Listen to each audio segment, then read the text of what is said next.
베스하라의 성경 낭독 및 강해. 마태복음 26장 6부. 붙잡히시는 예수님과 도망가는 제자들이라는 제목입니다. 마태복음 26장 47절부터 56절까지 낭독합니다. 말씀하실 때에 12 중에 하나인 유다가 왔는데 대제사장들과 백성의 장로들에게서 파송된 큰 무리가 검과 몽치를 가지고 그와 함께 하였더라. 예수를 파는 자가 그들에게 군호를 짜 가로되 내가 입맞추는 자가 그이니 그를 잡으라 하였는지라.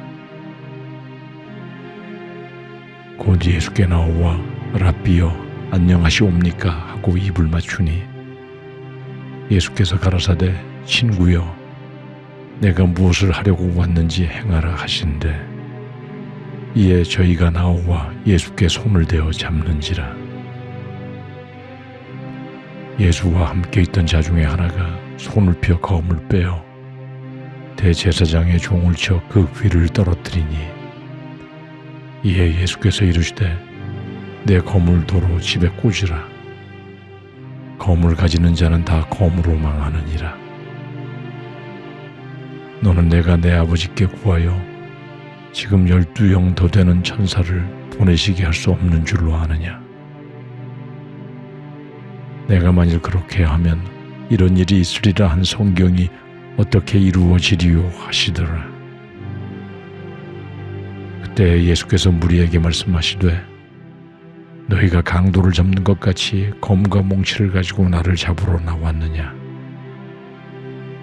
내가 날마다 성전에 앉아 가르쳤을 때 너희가 나를 잡지 아니하였도다. 그러나 이렇게 된 것은 다 선지자들의 글을 이루려 함이니라 하시더라. 이에 제자들이 다 예수를 버리고 도망하니라. 아멘. 예수님께서는 겟세마네 동산으로 올라가시어 피땀을 흘리며 기도하시고 이제 하나님의 뜻에 순종할 힘과 용기를 덧입으시고 인류의 죄를 대속하기 위한 희생제물로 자기 목숨을 드리는 십자가 고난의 잔을 마실 준비를 갖추십니다. 오늘 본문부터 27장 66절까지 고난주간의 금요일, 즉 예수님이 체포당하시고 십자가에서 죽으시고 장사 지내기까지 하루 동안에 있었던 사건이 기록되어 있습니다. 47절에서 말씀하실 때 12 중에 하나인 유다가 왔는데 대제사장들과 백성의 장로들에게서 파송된 큰 무리가 검과 몽치를 가지고 그와 함께 하였더라고 기록됩니다. 말씀하실 때란 예수님께서 앞서 제자들에게 나를 파는 자가 가까이 왔느니라고 말씀하시는 그 도중에 유다가 들이닥쳤음을 나타내는 것입니다. 그리고 12 중의 하나인 유다가 대제사장들과 장로들에게서 파송된 큰 무리를 이끌고 옵니다. 한글 성경에는 누락되었으나 이 문장은 보라라는 단어로 시작이 되는데 마태는 인류 역사의 최대의 배반 사건인 예수 제자의 배반 사건에 대해 주의를 환기시키고 있는 것입니다. 이들은 칼과 몽치로 무장하고 있었으며 칼은 로마 군사들의 무기였고 몽치는 나무 몽둥이를 말하므로 요한복음 18장 3절에서 군대와 대제사장들과 바리새인들의 하속들이라고 표현한 군인과 하인들이 함께 온 것으로 추정됩니다. 48절에서 예수를 파는 자가 그들에게 군호를 짜 가로되 내가 입맞추는 자가 그이니 그를 잡으라 하였다고 기록합니다. 예수를 파는 자는 12 중 하나인 가룟 유다이며 군호란 특별한 표시나 표를 말하여 예수님을 잡기 위해 친밀하게 사전 약속된 신호를 준비하였음을 말합니다. 이 신호는 가룟 유다가 입맞추는 행위였습니다. 입맞춘다는 것은 원어가 필레오로서 사랑하다, 좋아하다는 뜻이지만 남녀 간의 사랑이 아닌 스승과 제자 사이에 존재하는 사랑, 또는 신과 인간 관계에서 존재하는 사랑, 또는 개인적으로 선호하는 것을 의미하나 이 의미가 확대되어 외부로 표현하는 입맞춤이라는 뜻으로 사용하게 되었습니다. 가룟 유다의 입맞춤은 존경과 사랑의 표시가 아니라 예수님을 죽음으로 몰아가는 배신의 입맞춤이었던 것입니다. 49절에서 가룟 유다는 곧 예수께 나오와 랍비여 안녕하시옵니까 하고 입을 맞춥니다. 지난 25절과 같이 가룟 유다는 예수님을 통상적인 호칭인 주, 헬라어로는 큐리오스라는 단어를 사용하지 않고 스승을 가리키는 일반적인 호칭인 랍비라는 단어를 사용합니다. 사람을 만날 때 형식적인 인사말인 안녕하시옵니까와 랍비라는 호칭을 사용하며 자기가 공경에 빠뜨리고 있는 예수님을 조롱하면서 예수님께 깊은 아픔을 주고자 하는 마귀의 말을 하는 것입니다. 그리고 입을 맞춥니다. 이 표현은 반갑고 상냥하게 수차례 입을 맞추는 행위로 그들이 사전에 정한 신호를 확실하게 하기 위한 행위였습니다. 50절에서 예수님께서 말씀하십니다. 친구여, 내가 무엇을 하려고 왔는지 행하라 하신대 이에 저희가 나와 예수께 손을 대어 잡습니다. 친구여 라는 호칭은 선생이 문화생을 부를 때 사용하는 단어이며 주로 옳지 않은 종이나 그릇된 제자들에게 사용하곤 하였습니다. 누가는 이를 더욱 분명히 하여 22장 48절에서 유다야 내가 입맞춤으로 인자를 파느냐고 책망하심을 기록하였습니다. 내가 무엇을 하려고 왔는지 행하라는 의미는 예수께서 유다에게 그가 하려고 하는 그대로 즉시 행할 것을 촉구하는 표현입니다.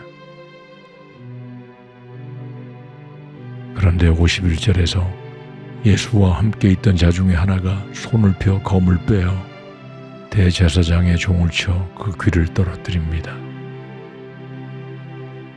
이 본문 서두에도 원어 성경에는 보라라는 단어로 시작하고 있어 상황에 대한 주의를 환기시키고 있으며 예수와 함께 있는 자들 중에 하나는 요한복음 18장 10절에 의하면 베드로임을 알 수 있으며 마태는 특별히 제자들의 행동에 대해 보라라는 단어로 주의를 환기시키며 참된 제자도에 큰 관심을 가지고 복음서를 기록하고 있음을 알 수 있습니다. 베드로는 스승이 체포되는 데 대해 너무나 당황하였으므로 순간적으로 칼을 휘둘렀을 것이며 귀가 잘린 대제사장의 종은 요한복음 18장 10절에 의하면 이름이 말고였고 누가복음 22장 50절에 의하면 그의 오른쪽 귀가 잘렸다고 기록하고 있습니다. 예수님이 기도하실 때 육신의 피로를 이기지 못하고 잠들었던 제자들이 갑작스럽게 당하는 놀랍고 두려운 상황에서 취할 수 있는 행동은 세상적인 난폭한 방법 외에는 다른 방법은 없었던 것입니다. 52절에서 예수님은 내 검을 도로 집에 꽂으라. 검을 가지는 자는 다 검으로 망하느니라고 책망하십니다.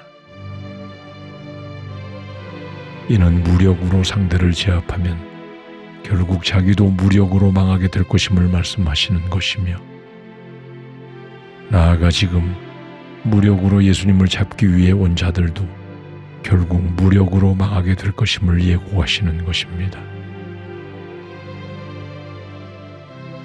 그리고 53절에서 너는 내가 내 아버지께 구하여 지금 12영 더 되는 천사를 보내시게 할 수 없는 줄로 아느냐고 책망을 더하십니다. 12영의 영이란 로마 군대의 조직인 레게원을 의미하는 것이며 약 6,000명의 보병과 120명의 기병으로 구성되어 있었습니다. 그러므로 12영은 주둔하고 있는 로마군을 충분히 격파할 수 있는 약 72,000명의 보병과 1,440명의 기병으로 이루어진 대군을 상징하는 것으로 예수님께서 성부 하나님께 기도만 하면 하나님께서 그보다 훨씬 많은 숫자의 하늘 군대를 보내시게 할 수 있음을 강조하고 계십니다. 그러나 예수님은 이러한 놀라운 병력을 동원할 능력이 있음에도 하나님의 섭리에 순종하기 위해 그 권한을 사용하지 않으시는 것입니다. 그리고 54절에서 말씀하십니다. 내가 만일 그렇게 하면 이런 일이 있으리라 한 성경이 어떻게 이루어지리요 하십니다. 이런 일이 있으리라는 이런 방식으로 반드시 일어날 일이라는 필연적인 일을 말하며 예수님의 배신당하심과 십자가 순환이 하나님께서 계획하신 구속사의 가장 핵심적 사건이며 하나님의 작정에 의해 필연적으로 이루어지게 되어 있는 성질의 일임을 밝히시는 것입니다.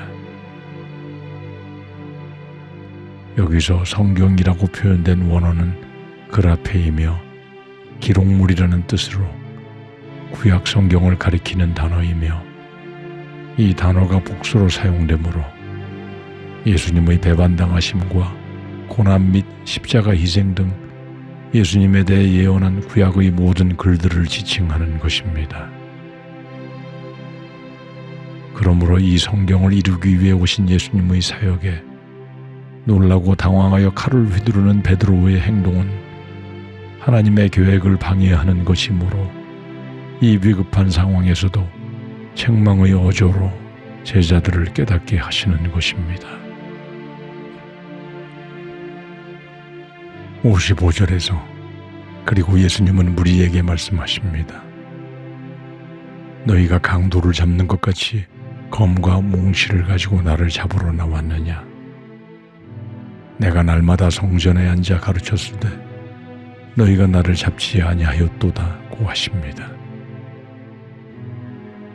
여기서 강도는 폭력을 사용하는 자라는 뜻으로 이들이 마치 흉악범을 체포하는 형세를 취하여 예수님을 잡는 권력 행사의 정당성을 취하고자 함을 꾸짖으시는 것이며 예수님께서는 이들의 행위가 불법적이고 정당하지 못한 것을 강조하시기 위해 성전에서 많은 시간을 가르치실 때 체포하지 않은 사실로 이를 변증하십니다. 예수님께서 율법을 거스르는 큰 잘못이 있었다면 그들은 성전에서 끌어내고 사람들이 많은 곳에서 당당하게 체포했을 것이나 한밤중에 한적한 곳에서 은밀히 체포함은 자신들의 비겁함과 불법적 행위를 가리기 위한 것임을 말씀하시는 것입니다.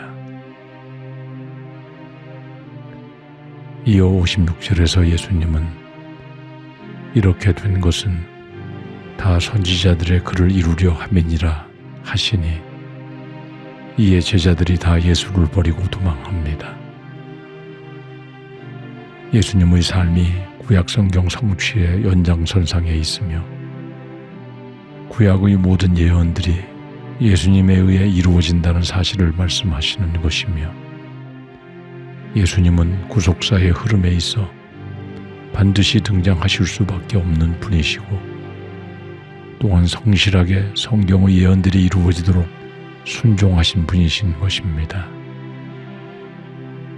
이에 제자들이 다 도망합니다.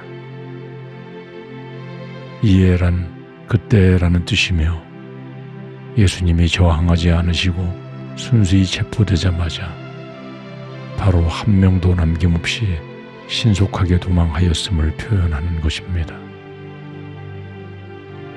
앞서 31절에서 오늘 밤에 너희가 다 나를 버리리라고 하셨고 35절에서 베드로와 제자들은 내가 주와 함께 죽을지언정 결코 주를 부인하지 않겠나이다 하였지만 한낱 허망하고 연약한 인간의 장담이었을 뿐이고 급박한 상황에서 취한 제자들의 비겁한 도피 행위가 예수님의 예언대로 그대로 이루어지게 되는 것입니다. 예수님은 하나님의 계획과 하나님의 계시인 성경을 이루시기 위해 단 한 번의 저항도 없이 대적들의 손에 붙잡히십니다. 예수님은 하늘과 땅의 모든 권세를 지니셨으며 초자연적 이적을 행하시는 전지전능하신 하나님으로서 천군 천사들을 동원하여 대적들을 멸할 수 있었으나 이처럼 대적들의 불의한 손에 자신을 맡기신 것은 성부 하나님의 뜻에 순종하여 온 인류의 구원을 이루시기 위함이었습니다. 그러나 12제자 중 하나인 예수님을 대적들의 손에 팔아넘긴 가룟 유다의 가증한 행위와 또 입으로는 예수님을 결코 부인하지 않으리라 맹세하였던 다른 제자들의 비겁한 배신들은 인간의 연약한 실체를 깨닫지 못하고 자만하고 말로 헛맹세를 하는 인간의 본성을 잘 드러내는 것입니다. 우리 모두는 참신앙은 위기의 순간에 나타나는 것이므로 예수님께서 가르치신 말씀을 정확히 깨닫고 깨어 기도하기에 힘써 위기 상황에서 하나님의 뜻에 순종할 수 있는 담대함과 평안함을 가질 수 있어야 할 것이며 혈기와 자만으로는 결코 하나님의 의를 이룰 수 없을 뿐 아니라 하나님의 일을 방해하는 결과가 됨을 깊이 자각하고